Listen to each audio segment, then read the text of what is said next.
Já não é de hoje que vários teóricos e pensadores têm refletido sobre o excesso de informações da nossa contemporaneidade, né?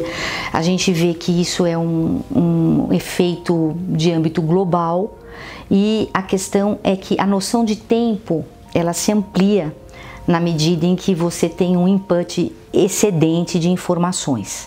Se por um lado, do ponto de vista mais positivo, isso faz com que as pessoas tenham um modo até de aprendizagem, por exemplo, muito maior e incrementado pela acessibilidade que a maior parte da população tem com relação a esse excesso de informações, de outro, o que as pessoas se indagam é se necessariamente esse excesso garantiria que as pessoas pudessem aproveitar, reter e elaborar esse número incomensurável de informações. Nós temos gerações cada vez mais velozes de processadores, máquinas, né, computadores cada vez mais potentes, capacidade de armazenamento que cresce exponencialmente.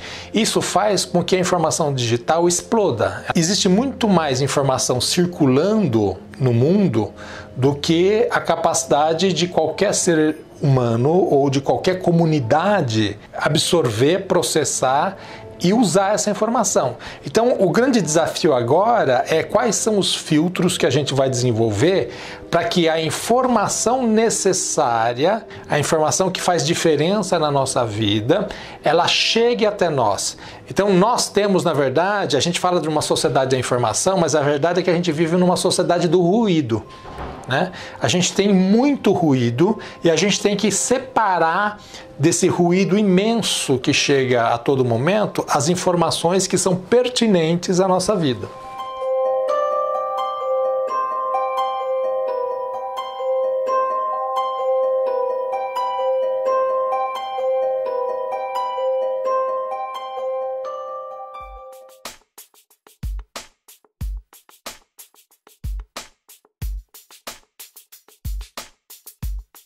A notícia falsa, ela tenta parecer real. Ela se cerca de todos os elementos de uma notícia real, ela tenta ter coerência e ela se aproveita de algumas coisas de verdade para inventar outras. E a notícia falsa, ela tem algumas características. Por exemplo, ela não é datada geralmente. Então, o fato aconteceu na semana passada, mas daqui a um ano volta a circular de novo e as pessoas veem aquilo, aconteceu na semana passada e acham que é uma história recente. As chances de ser repassada aumentam, né? E geralmente possui um tom alarmista e pede para ser repassado para um maior número de pessoas. Notícia falsa sempre existiu. Aliás, a quantidade de notícias falsas que a gente publica baseadas em informações dadas por autoridades é gigantesca. Se você fizer um retrospecto dos discursos de campanha, por exemplo, você talvez encontre o maior manancial de notícias falsas de todos os tempos. Então, a rigor, a imprensa sempre teve um cuidado formal no sentido de certificar-se da procedência, da veracidade, da verossimilhança, pelo menos, daquilo que pretende divulgar. Existe, por parte de quem hoje domina e controla as redes sociais, né, a responsabilidade de criar algoritmos em que esses mecanismos de filtro das fake news acontecem. Agora, o mecanismo fundamental é o da experiência das pessoas. Quer dizer, você não deve necessariamente se fiar no Facebook ou no Google. Você deve se fiar na experiência. O mundo real é que deve ser o critério último de validação de uma verdade. Então, nós precisamos ter, né, ou renovar os nossos mecanismos de representação no mundo real. Mas essa notícia falsa, que ela quer só atrair clique ou que ela quer espalhar algum boato, tem uma série de veículos já muito conhecidos que fazem isso com frequência. Eu não entendo como isso prospera, porque para que eles só existem porque rendem algum tipo de proveito para o dono. Os donos são identificados. Então talvez fosse o caso de ter uma ação mais enérgica, né, sobre isso.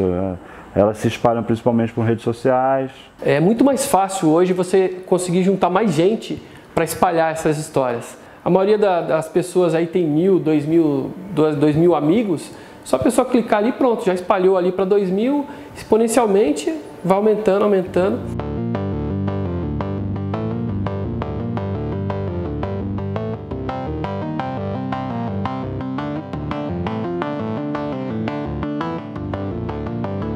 O que há com os nossos tempos de hoje é que esse fenômeno, em função da proliferação das mídias individuais e tudo mais, né? 7 bilhões de pessoas hoje estão conectadas e com condições de difundir conteúdos, a escala desse trânsito de notícias verdadeiras e falsas aumentou de forma exponencial. Mas também os mecanismos de filtragem, os sensores meio que automáticos e tal, um pouco também baseado na intuição, um pouco na experiência, no faro, também se multiplicaram. Tem uma máxima que diz que as pessoas compartilham aquilo com o qual eles se identificam. Então, assim, quando você diz algo que o outro gostaria de ter dito, esse outro vai usar a sua voz como se fosse dele. O sensacionalista, ele tem muito compartilhamento assim. No momento em que a gente consegue captar um sentimento coletivo, opa, era isso que eu queria dizer, aí eu compartilho. Os haters, né, que são aqueles que gastam o seu tempo, a sua atividade mental cognitiva, né, xingando, desprezando, atacando pessoas online, né?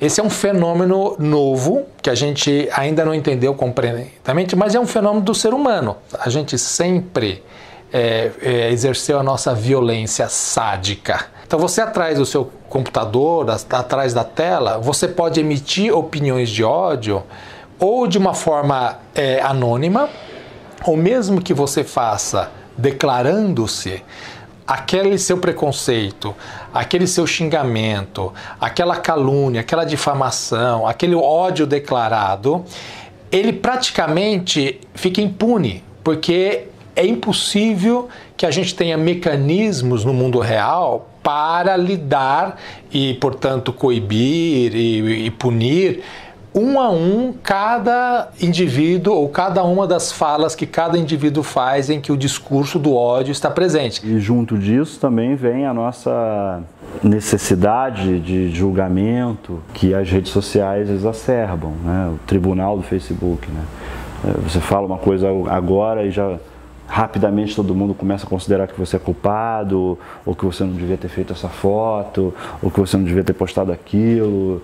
Vira um grande debate, todo dia tem um fla-flu diferente, né? Quem é a Joana Dark do dia, quem a gente vai incendiar, né? Tem essa necessidade também, porque poxa, se o outro é pior, isso me coloca na categoria do melhor, né? Então eu preciso achar todo dia alguém que seja pior que eu para viver melhor.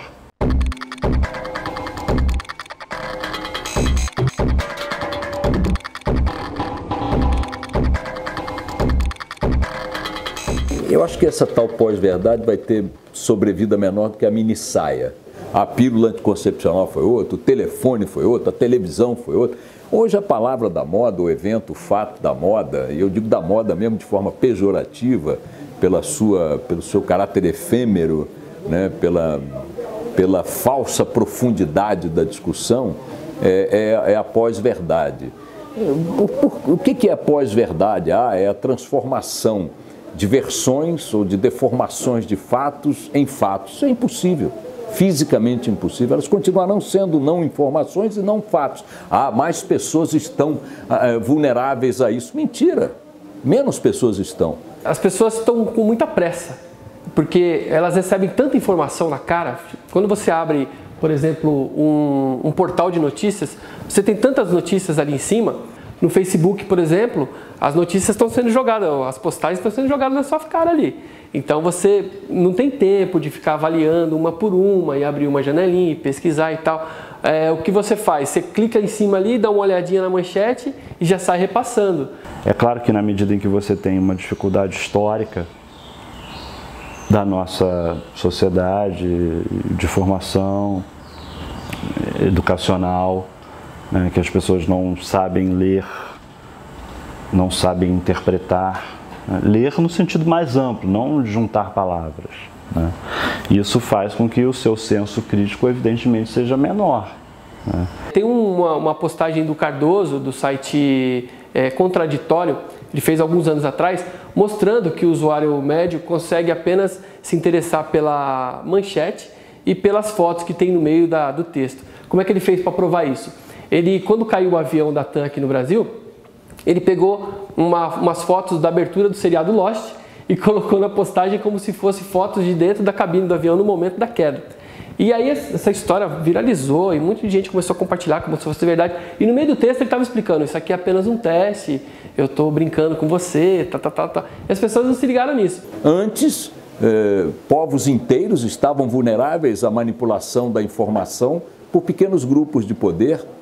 Hitler é uma demonstração suprema da manipulação da informação para catequese, lavagem cerebral. Quantos outros regimes, quantas outras ditaduras, quantos outros governos democráticos fizeram barbaridades, perpetraram barbaridades, difundindo suas versões, suas visões, seus fatos, né? E as pessoas não tinham os recursos que têm hoje, quer para reagir a eles, quer para filtrá-los, ou quer para criar seus próprios fatos. Esta massificação, esta portabilidade em escala bilionária na população global de recursos de acesso à pesquisa, à difusão, redes sociais e tudo mais, aumentou a capacidade das pessoas de se prevenirem em relação a isso. Claro que também aumentou o trânsito disso e o número de pessoas vulneráveis a isso. A verdade é uma construção da opinião.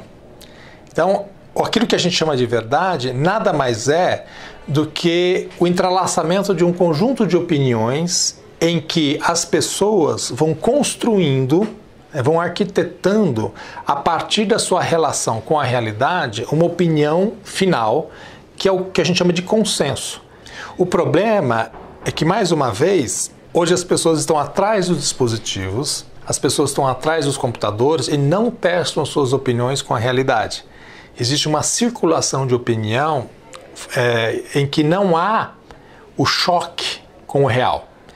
E sem que haja o choque do real, qualquer opinião, ela floresce e entra nesse entrelaçamento do consenso e o resultado é essa tal de pós-verdade. Antes, ou até este advento da internet, quem conseguia contar a verdade que lhe convinha era quem tinha poder para ser ouvido, para fazer-se ouvir, ou poder para difundir aquilo que entendia que devia difundir.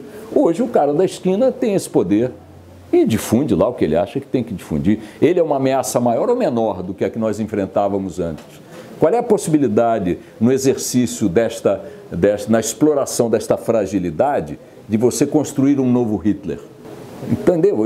Me parece um pouco mais difícil, hoje é muito mais difícil, que você consagre com a mentira grandes projetos de poder ou que lhes dê sobrevida, lhes dê perenidade. Ao contrário, eu acho essa discussão sobre a pós-verdade um saco.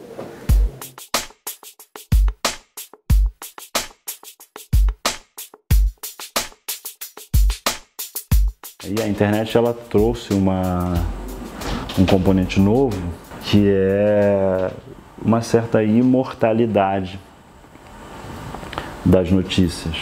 Outro dia a Marta estava falando que ela fez uma entrevista com um diretor de filmes pornô. Esse cara ele inventou a ideia de Alexandre Frota, Rita Cadillac, essas celebridades que tiveram seu momento, mas estavam por baixo e foram por baixo e por cima em filmes pornôs. Esse cara inventou esse nicho de mercado e fez alguns filmes assim para brasileirinho. Mas ele era um físico, tinha formação acadêmica, econômica, e ele estava diretor pornô, ele não era diretor pornô. A vida passou e ele acabou indo trabalhar num banco de investimento. Só que agora, quando você busca o nome dele, aquela matéria pornô aparece. E vai aparecer a vida inteira. Então a notícia falsa combinada com o Google pode ser uma coisa que vai te perseguir a vida inteira. Tanto você bate que isso aconteceu, que isso aconteceu, que isso aconteceu, que chega uma hora que ninguém mais duvida que isso tenha acontecido. A gente viu aquela história do Guarujá, né, da moça que foi linchada lá porque foi confundida com uma feiticeira. Olha só, que século que a gente está agora? 21, né? Então, as pessoas confundiram ela com uma feiticeira, com uma bruxa e lincharam a moça até morrer. Nos Estados Unidos, as notícias falsas decidiram a eleição lá, né? O Trump conseguiu ganhar graças a isso, talvez, né, em partes, né? Mas enfim, ajudou a definir a eleição. Então, pode ser uma coisa simples, mas na verdade pode tomar rumos e efeitos catastróficos, né? A notícia falsa, ela tem um poder de destruir a vida de alguém, né? Você tem o caso da escola base, que é de um período pré-internet. E eu gosto de citar porque, de repente, a internet vira culpada, né? Ah, isso é por causa da internet, que se não fosse rede social, enfim.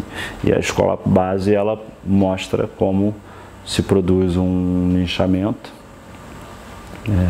moral. Um começa a dizer, o outro repete, o outro fala e tal, e em determinado momento descobre-se que nada daquilo aconteceu, e que não havia abuso contra aquelas crianças, mas o estrago já estava feito, a vida dessas pessoas mudou para sempre. Olha, teve uma vez que por WhatsApp chegou a notícia que São Paulo voltaria a ter uma onda de violência há uns 2 anos mais ou menos. Eu não sei se era iminência de eleição, acho que sim. Ia ter uma eleição e começaram a divulgar que o pessoal do PCC ia sair na rua. E aí e eu mesma me vi divulgando isso, até que uma amiga minha falou: Paty, não é verdade, isso é uma falácia. E eu trabalho com os meus alunos, que eu também dou uma aula de pensamento crítico e argumentação, que é exatamente esse cuidado, a gente verificar que fonte é essa, que tipo de informação está sendo propalada, quem é interessado, por que a pessoa estaria voltada para divulgar esse tipo de informação. Logo na época que estava agora tendo os jogos da seleção brasileira aí pelas eliminatórias, tava o boato, né, que o Tite não teria convocado o Lucas, que o Lucas era bom e tava fazendo falta na seleção, beleza. Aí surgiu no Facebook, eu estava passando no Facebook, aí eu vi lá, após Lucas ser esquecido por Tite, se naturaliza francês. Eu pensei 2 vezes, em vez de abrir o campo da mensagem, ler o corpo da mensagem, não, eu já compartilhei, entendeu? Em poucos minutos, vários amigos já veio comentando, curtiram, e ninguém se atentou ao fato de que a notícia era uma notícia falsa. Aí um outro amigo meu viu, no comentário ele colocou assim: não, mas o Gerard Depardieu é ator de filme, ele não é nem agente de futebol, nem treinador. Aí peraí. Aí eu fui lá, voltei e vi que da notícia inteira quase era uma notícia falsa, entendeu? E tem muitas coisas também, né? Pouco tempo agora foi o frango lá com um negócio dentro lá, naquilo lá eu passei para todo mundo. Eu vi, eles foi cortando, a gente vê que é verdade mesmo, porque cortou ali, a gente tá vendo que nunca parava de sair aquela etiqueta de dentro, etiqueta. E eu passei para tudo minhas amigas aquilo ali, passei pro Facebook, passei para tudo. Há algumas semanas agora a gente chegou uma notícia que foi publicada, eu não sei como é que os caras fizeram, cara, mas eles conseguiram fazer parecer que estava no site do JB. E a história era que, assim, teve um episódio há algum tempo que o ex-governador Sérgio Cabral, perdão da má palavra, brigou com um menino, humilhou um menino num ato. Circulou a notícia que esse menino tinha crescido e agora ele era carcereiro e que estava cuidando do Sérgio Cabral na prisão. Essa história é fantástica, né? Mas é realmente fantástico, ela não aconteceu.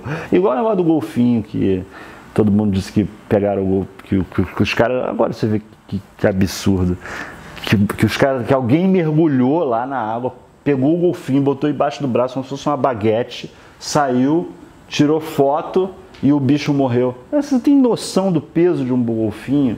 Eu já estive na água com um golfinho. ele te dá uma caudada, cara. Você não... Sabe? Imagina você vai tirar o golfinho da água. Nem o Aquaman faria isso, cara. Entendeu? Aí, porra, virou aquela história de que mataram o golfinho para tirar selfie.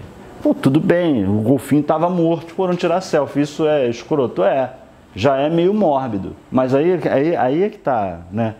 O pulo do gato da notícia falsa, né? Eu prefiro ver notícias nas redes sociais porque eu não gosto de ver jornal em si em TV, eu não entendo. Eu prefiro uma coisa mais resumida, que eu acho que é exatamente isso que as redes sociais faz. Eu já acordo assim, 6 horas da manhã, já pego toca o despertador, já começo a entrar em Facebook, Instagram. Eu não uso quase o computador, eu uso mais o celular, que eu acho mais prático, né? E eu vivo no WhatsApp. Porque minhas amigas todo mandam tudo pelo WhatsApp, então ficou mais prático pra gente, né? Do que telefone mesmo, né?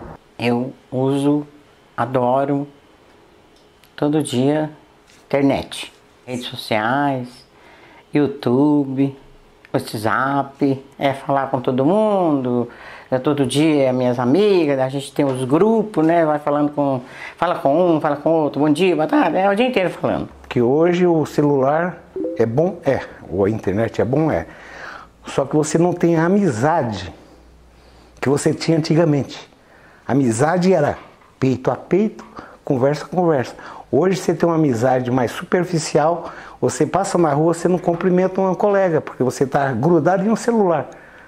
Isso é ridículo, sabe? Acho que, bom, mas é modernidade. Quem sou eu para criticar isso? A maioria das vezes, quando eu vou precisar do celular, tá sem bateria. Então acaba dando uma angústia que você fala, meu Deus, eu uso muito GPS, eu preciso ir para um lugar e acaba a bateria. Ou mandar mensagem para alguém que eu esqueci alguma coisa, então fica bem difícil. E eu acho que um negócio muito negativo das redes sociais, pelo menos na minha vida, é que muitas vezes eu tô dirigindo e, assim, me mandam mensagem, eu preciso digitar e eu dirigindo.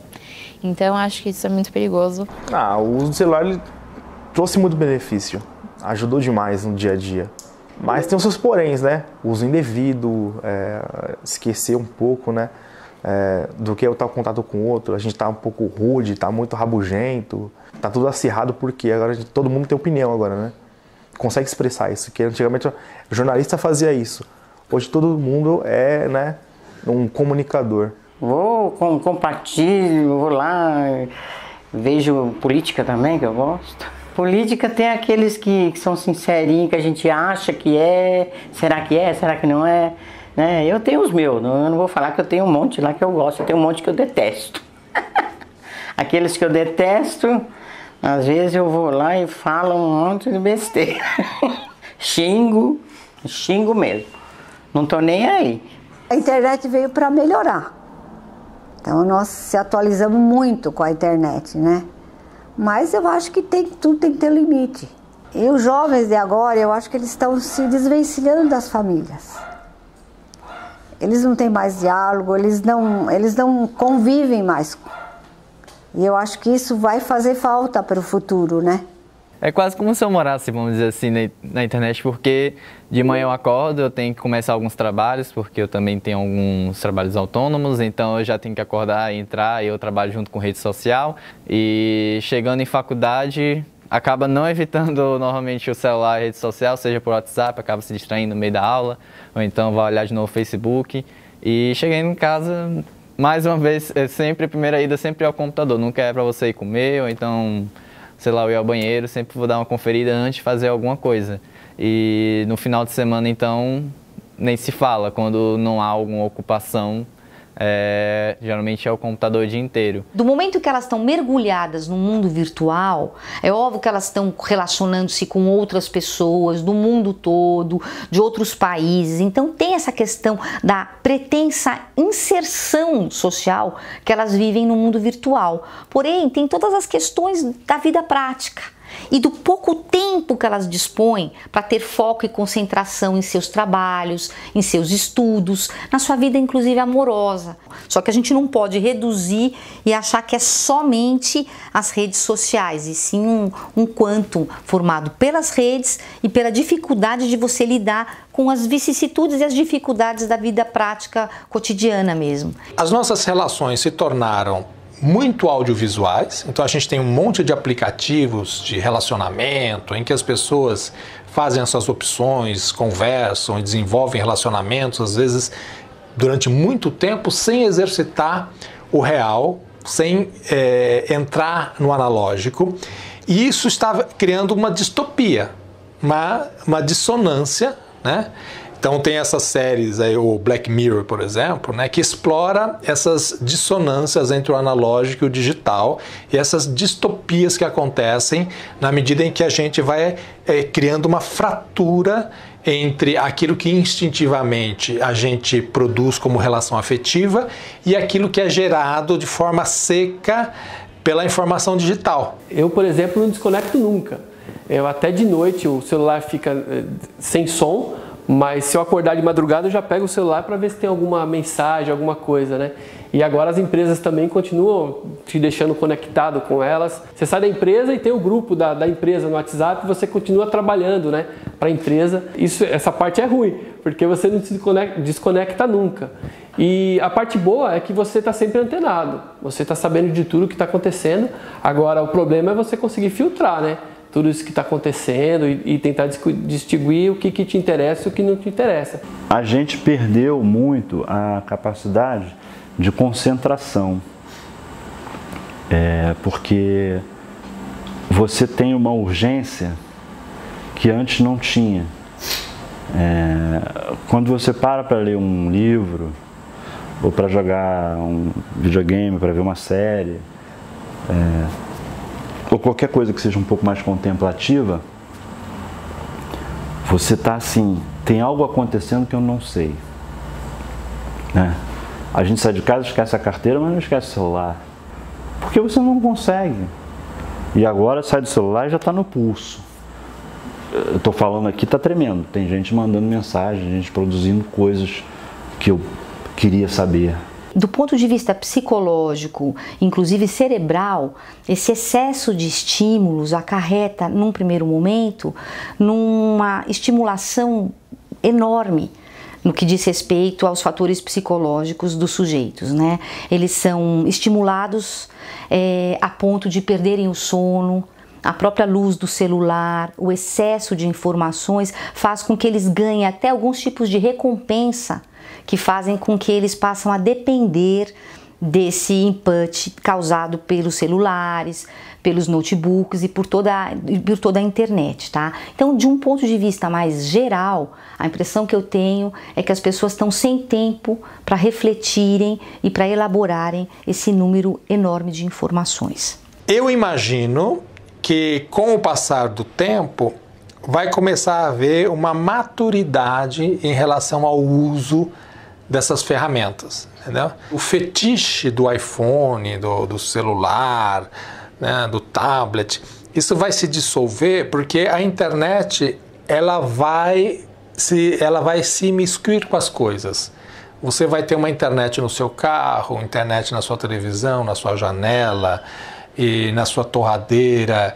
Então, nós vamos ter um outro tipo de experiência a partir desses círculos de informação, e aí eu acho que nesse momento a gente vai virar a página da situação atual que a gente vive, em que a gente está muito dependente cognitivamente de dispositivos, enquanto que o que interessa é o acesso à informação. O fenômeno da internet, que em síntese é o que está servindo de plataforma para toda essa reflexão e essa discussão, é a coisa mais sensacional que já aconteceu na humanidade. E eu lamento que isso tenha chegado a nós, me pegando com a idade que eu tenho. Eu queria ter a idade de vocês, eu queria ser um bebê, eu queria ver o que vai acontecer a partir desse fenômeno maravilhoso das pessoas conectadas. Olha que maravilha que é isso, para tudo que você possa imaginar, inclusive para os problemas. Eu gosto muito de brincar o seguinte, até um certo momento, a relação do homem com o alimento era manual, né? Era tátil. Ele metia a mão, dilacerava a comida, levava a boca com as próprias mãos. Num dado momento, alguém teve a ideia de inventar um troço com 3 pontas que ganhou o nome de garfo. Você faz ideia quanta gente furou o olho manipulando aquela merda no início? É mais ou menos a mesma coisa. É claro que nós vamos transformar toda essa possibilidade, todo esse universo que está sendo descortinado ainda nos seus primórdios, ainda estamos engatinhando nesse barato. O convívio, de fato, com toda essa tecnologia, ele é muito recente, entendeu? Eu imagino que alguém deva ter querido discutir o pós-garfo naquela época. Como nós vamos ver com pós-garfo? Sei lá, porra, vai usando esse troço, que aos poucos você vai acertar a boca. Querer eliminar ou questionar o avanço que o garfo representou na rotina, né, no dia a dia da mesa, é mais ou menos o que agora está se fazendo com essa mistificação, sabe, dos problemas da comunicação moderna. Pô, parece até que nós saímos da caverna ontem. Pô, eu quero mais, quero mais, quero mais.